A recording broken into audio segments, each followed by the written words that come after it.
Hello friends, welcome to my YouTube channel topper. तो आज हम देखेंगे सामान्य विज्ञान मतलब जर्नल साइंस, जो जीव विज्ञान के ऊपर आधारित है या उस पर इसके ऊपर हम क्वेश्चन यहाँ पे देखने वाले थे। एक क्वेश्चन हम जो लिए हैं, ये क्वेश्चन जो पूछा गया है एग्जाम में, कॉम्पिटिटिव एग्जाम जैसे एसएससी एग्जाम में या रेलवे एग्जाम में ऐसा क्वेश्चंस पूछे गए हैं। तो चलिए हम शुरू करते हैं। अपना पहला प्रश्न है जीव विज्ञान। अभी जीव विज्ञान हम लोग शुरू करते हैं, तो इससे शुरू करने से पहले हम देखते हैं कि इनके पिता कौन थे। अभी जीव विज्ञान के पिता कौन थे? तो यहाँ पे चार्ल्स डार्विन, लिनियस, अरस्तु या मेंडल। तो इसमें से 4 ऑप्शन दिए हुए थे। यहाँ पे अपना सही उत्तर होगा सी, अरस्तु। अरस्तु क्या थे? जीव विज्ञान के पिता थे, उनको पिता कहा गया था। ये प्राणी विज्ञान के जनक माने जाते थे और सर्वप्रथम इन्होंने इस पर विचार किया था। जीव विज्ञान के ऊपर इन्होंने सबसे पहले विचार किया था। अभी हम नेक्स्ट देखेंगे, हमारा सेकंड क्वेश्चन है जीवन का भौतिक आधार है। अभी जीवन का भौतिक आधार किसे माना गया है? जीन, कोशिका, माइटोकॉन्ड्रिया, जीव द्रव। तो इसमें से अपना सही उत्तर होगा डी, जीव द्रव। इसको जीवन का भौतिक आधार किसको माना गया है? जीव द्रव के माना गया है। अभी इसका निर्माण, अभी जीव द्रव का निर्माण किससे किससे हुआ है मिलकर? कार्बन से, हाइड्रोजन से, ऑक्सीजन से और कार्बनिक तथा अकार्बनिक पदार्थों के द्वारा हुआ है। जो जीव द्रव है किससे किससे मिलकर बना है? किससे निर्माण हुआ है इसका? कार्बन, हाइड्रोजन, ऑक्सीजन और अनेक कार्बनिक और अकार्बनिक पदार्थों के द्वारा इसका उत्पत्ति हुआ है जीव द्रव का। अभी हम नेक्स्ट देखेंगे, हमारा क्वेश्चन थर्ड है सर्वप्रथम कोशिका का पता किसने लगाया था? यहाँ पे सर्वप्रथम सबसे पहले कोशिका का पता सबसे पहले कौन लगाया था? स्लाइडेन, रॉबर्ट हुक या स्वान या डार्विन। तो अपना सही उत्तर अपना होगा सर्वप्रथम कोशिका का पता किसने लगाया था? B, Robert Hooke. Robert Hooke ने कोशिका का सबसे पहले पता लगाया था। कभी किस सन में? 1665 ईस्वी में। और ये सजीव के शरीर की रचनात्मक और क्रियात्मक इकाई है। तो कोशिका क्या है? सजीवों का मतलब हमारा शरीर जो बना है वो उसका शरीर का रचनात्मक और क्रियात्मक इकाई है। क्या है? कोशिका। तो कोशिका का पता किसने पहले लगाया था? रॉबर्ट हुक ने लगाया था। नेक्स्ट हम देखेंगे क्वेश्चन नंबर 4, कोशिका का शक्ति केंद्र किसे कहा जाता है? अभी कोशिका का शक्ति केंद्र किसे कहा गया है? माइटोकॉन्ड्रिया को, लाइसोसोम को या केंद्रक को या कोशिका द्रव को? तो हम यहाँ पे हमारा सही उत्तर होगा ए, माइटोकॉन्ड्रिया। माइटोकॉन्ड्रिया को क्या माना गया है? कोशिका का शक्ति केंद्र कहा गया है। कोशिका के शक्ति केंद्र किसे कहा गया है? माइटोकॉन्ड्रिया को कहा गया है। नेक्स्ट हम देखेंगे क्वेश्चन नंबर 5, निम्न में कौन सी रचना पादप पौधे की कोशिका को और जंतु के कोशिका से विभेदित करती है? तो यहाँ पे 4 ऑप्शन है, कोशिका भित्ति, पर्णहरित, सेंट्रियोल, ये सभी। तो यहाँ पे अपना सही उत्तर होगा डी, ए सभी। कौन कौन? कोशिका भित्ति, पर्णहरित, सेंट्रियोल, ये सभी जो हैं ये पादप मतलब कि प्लांट कोशिका को और जंत एनिमल सेल से विभेदित करती हैं। तो अपना सही उत्तर होगा डी, ये तीनों मिलकर, कोशिका भित्ति, पर्णहरित और सेंट्रियोल। अभी नेक्स्ट हमारा क्वेश्चन है 6, निम्न में किस कोशिकाओं को आत्महत्या की थैली कहा जाता है? अभी इसमें से आत्महत्या थैली किसे कहा जाता है? राइबोसोम को या लाइसोसोम को या रेक्टिका को या सेंट्रोसोम को? तो अपना सही उत्तर होगा बी, लाइसोसोम। इसमें से लाइसोसोम कोशिकाओं को आत्महत्या की थैली कहा गया है। यह बहुत ही सूक्ष्म कोशिका है, ये बहुत ही छोटा कोशिका है। लाइसोसोम ये बहुत ही छोटा कोशिका है और जिसे क्रिश्चियन डी डवे वैज्ञानिक ने सबसे पहले देखा था। कौन देखा था? क्रिश्चियन डी डवे वैज्ञानिक ने इसे पहले देखा था। किसको? लाइसोसोम को, मतलब कोशिकांग आत्मथैली कहा जाता है। अभी नेक्स्ट है क्वेश्चन नंबर 7, डीएनए के द्विगुणित कुंडली मतलब डबल हेलिक्स मॉडल का पता किसने लगाया था? डीएनए की द्विगुणित कुंडली का पता किसने लगाया था? डीएनए डीऑक्सीराइबोन्यूक्लिक एसिड का पता सबसे पहले, इनका द्विगुणित कुंडली का पता किसने लगाया था? तो 4 ऑप्शन दिए हुए हैं, वाटसन एंड क्रिक या स्लाइडेन एवं स्वान या रॉबर्ट हुक ने या ग्रेगर मेंडल ने। तो अपना यहाँ पे सही उत्तर होगा ए, वाटसन एवं क्रिक, और ए वाटसन एंड क्रिक, वाटसन के उस समय की ये आत्मजीवनी कहा गया है। डीएनए की द्विगुणित कुंडली का पता लगाना ये वाटसन का क्या कहा गया है, आत्मजीवनी कहा गया है। नेक्स्ट हम देखेंगे क्वेश्चन नंबर 8, डीएनए का प्रमुख कार्य क्या है। अभी डीएनए का प्रमुख कार्य क्या है, प्रोटीन संश्लेषण करता है या कोशिकीय श्वसन करता है या कोशिकीय परिवहन करता है या आनुवंशिक क्रियाओं का संचालन करता है।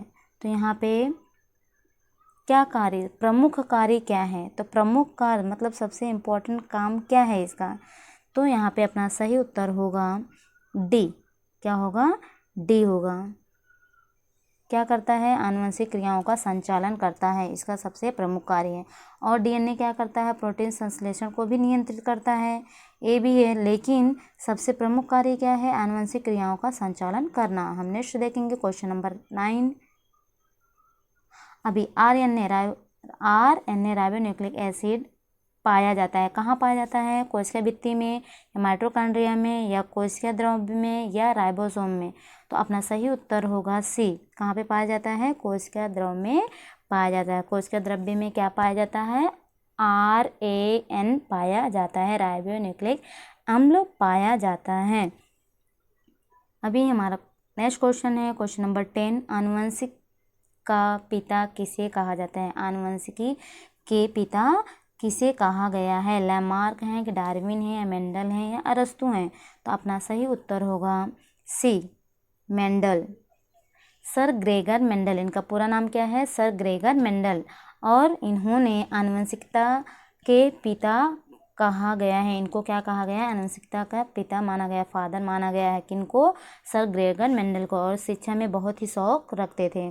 नेक्स्ट है क्वेश्चन नंबर 11, मनुष्य में गुणसूत्र की कुल संख्या कितनी होती है। अभी मनुष्य में कुल गुणसूत्र कितने होते हैं, 46 होते हैं कि 47 या 56 या 57। तो दोस्तों यहाँ पे मनुष्य में गुणसूत्र की संख्या पाई जाती है 46। अपना पहला उत्तर होगा सही, 46 गुणसूत्र पाए जाते हैं। और ये कैसे दिखते हैं गुणसूत्र, छड़ों की आकृति वाले गुणसूत्र के भीतर इसमें डीएनए, अभी इसका आकृति कैसे होता है, छड़ की तरह होता है, और इसके अंदर क्या पाए जाते हैं, डीएनए होता है। और डीएनए के अंतिम सिरे पर जो दिखाई देता है वो क्या होता है, टेलीमीटर होता है। इसको क्या कहते हैं, टेलीमीटर। नेक्स्ट हम देखेंगे क्वेश्चन नंबर 12, निम्न में मनुष्यों में होने वाले आनुवंशिक रोग कौन से हैं।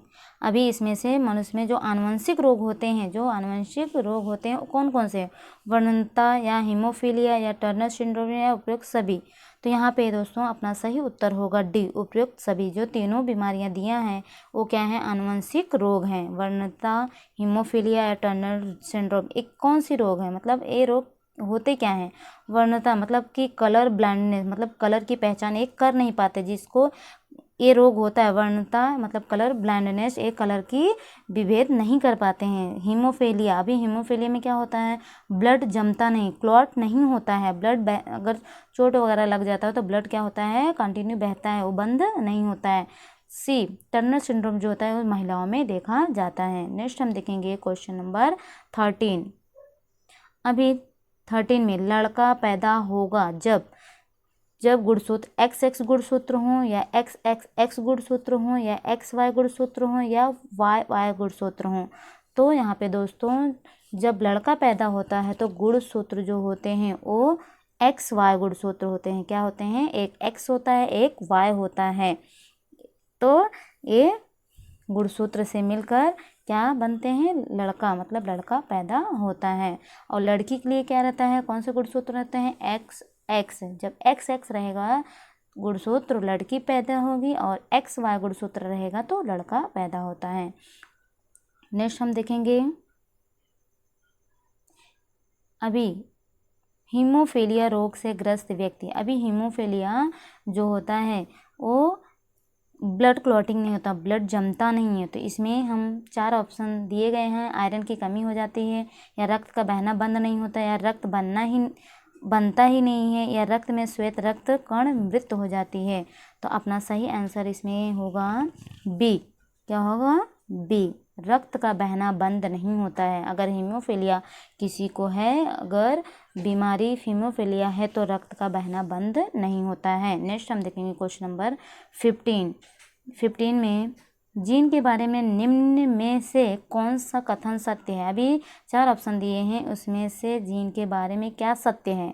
यह डीएनए की एक क्रियात्मक इकाई है, या यह आनुवंशिक की एक इकाई है, या यह गुणसूत्र पर उपस्थित रहता है, या उपयुक्त सभी। तो इसमें से अपना सही उत्तर होगा डी, उपयुक्त सभी। जितने तीनों दिए हैं वो सभी जीन के बारे में कथन सत्य है। या डीएनए की एक क्रियात्मक इकाई कहा गया है जीन को, और यह आनुवंशिकी की इकाई है, और यह गुणसूत्र पर उपस्थित रहता है। कौन? जीन। अभी हमारा नेक्स्ट क्वेश्चन है 16। जीन का सर्वप्रथम कृत्रिम संश्लेषण किसने किया था। अभी जीन का सर्वप्रथम कृत्रिम संश्लेषण किसने किया था। जगदीश चंद्र बोस किए थे, कि वाटसन किए थे, कि हरगोविंद खुराना ने किया था, या रॉबर्ट ब्राउन ने किया था। तो यहाँ पे अपना सही उत्तर होगा सी, हरगोविंद खुराना ने इसका सर्वप्रथम कृत्रिम संश्लेषण किया था। जीन का सर्वप्रथम कृत्रिम संश्लेषण कौन किया था। हरगोविंद खुराना ने। नेक्स्ट हम देखेंगे क्वेश्चन नंबर 17। प्राकृतिक चयन के सिद्धांत का प्रतिपादक कौन है। अभी प्राकृतिक चयन के सिद्धांत का प्रतिपादक कौन है। चार्ल्स डार्विन है, कि लैमार्क है, कि अरस्तू है, कि हरगोविंद खुराना है। तो यहाँ पे अपना सही आंसर होगा ए, चार्ल्स डार्विन। प्राकृतिक चयन के सिद्धांत कौन है। चार्ल्स डार्विन है। नेक्स्ट क्वेश्चन हम देखेंगे अभी क्वेश्चन नंबर 18। आनुवंशिक संबंधी प्रयोग के लिए मेंडल ने किस पौधे का चुनाव किया है। अभी आनुवंशिकता मतलब आनुवंशिक संबंधी जो प्रयोग मेंडल ने किया था, तो अभी सर ग्रेगर मेंडल ने किस पर रिसर्च किया था, किस पौधे का प्रयोग किया था, किसका उपयोग किया था। तो यहाँ पे अपना सही उत्तर होगा मटर का पौधा लेकर मेंडल ने उस पर प्रयोग किए थे, आनुवंशिक संबंधी प्रयोग किए थे। सर ग्रेगर मेंडल ने मटर का पौधा लेकर आनुवंशिक संबंधी प्रयोग किए थे। नेक्स्ट हम देखेंगे क्वेश्चन नंबर 19। एक वर्णांध व्यक्ति में किस रंग की पहचान नहीं होता। जिसको कलर ब्लाइंडनेस जो रोग होता है, वो व्यक्ति क्या कौन सा कलर नहीं पहचान पाता है। लाल पीला, या हरा पीला, या लाल नीला, या लाल हरा। तो अपना सही आंसर होगा इसमें डी, लाल हरा। लाल हरा कलर एक वर्णांध मतलब कलर ब्लाइंडनेस व्यक्ति इसकी पहचान नहीं कर पाता है। लाल और हरा कलर में पहचान वो नहीं कर पाता है, जिसको कलर ब्लाइंडनेस जो व्यक्ति होता है। नेक्स्ट हम देखेंगे क्वेश्चन नंबर 20। निम्न में से किस संघ के जंतुओं को जीव द्रव्य के स्तर पर गठित जंतु कहा जाता है। अभी इसमें से 4 ऑप्शन दिए हुए हैं, प्रोटोजोआ, पोरीफेरा, सिलेंड्रेटा, आर्थ्रोपोडा। अभी इनमें से किस संघ के जंतु को जीव द्रव्य के स्तर पर गठित जंतु कहा जाता है। तो अपना सही उत्तर होगा ए, प्रोटोजोआ।